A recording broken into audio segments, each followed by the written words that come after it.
It was less than a year after September 11th, and I was at the Chicago Tribune writing about shootings and murders, and it was leaving me feeling pretty dark and depressed. I'd done some activism in college, so I decided to help a local group hang door knockers against animal testing. I thought it'd be a safe way to do something positive, but of course I have the absolute worst luck ever, and we were all arrested. Police took this blurry photo of me holding leaflets as evidence. My charges were dismissed, but a few weeks later, 2 FBI agents knocked on my door, and they told me that unless I helped them by spying on protest groups, they would put me on a domestic terrorist list. I'd love to tell you that I didn't flinch, but I was terrified.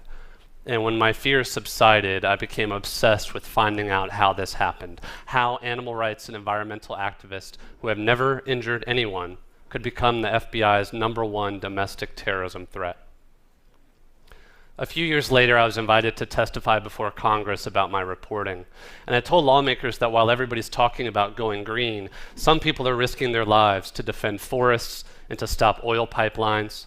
They're physically putting their bodies on the line between the whalers' harpoons and the whales. These are everyday people, like these protesters in Italy who spontaneously climbed over barbed wire fences to rescue beagles from animal testing. And these movements have been incredibly effective and popular. So in 1985, their opponents made up a new word, eco-terrorist, to shift how we view them. They just made it up. Now these companies have backed new laws like the Animal Enterprise Terrorism Act, which turns activism into terrorism if it causes a loss of profits. Now, most people never even heard about this law, including members of Congress. Less than 1% were in the room when it passed the House. The rest were outside at a new memorial. They were praising Dr. King as his style of activism was branded as terrorism if done in the name of animals or the environment. Supporters say laws like this are needed for the extremists, vandals, the arsonists, the radicals. But right now, companies like TransCanada are briefing police in presentations like this one about how to prosecute nonviolent protesters as terrorists. The FBI's training documents on eco-terrorism are not about violence, they're about public relations. Today, in multiple countries, corporations are pushing new laws that make it illegal to photograph animal cruelty on their farms. The latest was in Idaho just 2 weeks ago, and today we released a lawsuit challenging it as unconstitutional as a threat to journalism. The first of these ag-gag prosecutions, as they're called, was a young woman named Amy Meyer. And Amy saw a sick cow being moved by a bulldozer outside of a slaughterhouse as she was on the public street. And Amy did what any of us would. She filmed it.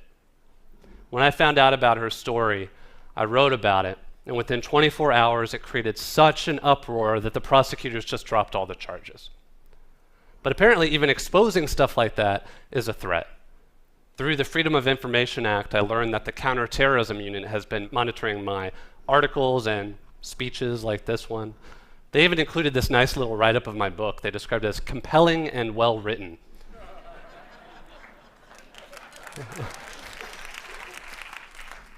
Blurb on the next book, right? The point of all of this is to make us afraid. But as a journalist, I have an unwavering faith in the power of education. Our best weapon is sunlight. Dostoevsky wrote that the whole work of man is to prove he's a man and not a piano key. Over and over throughout history, people in power have used fear to silence the truth and to silence dissent. It's time we strike a new note. Thank you.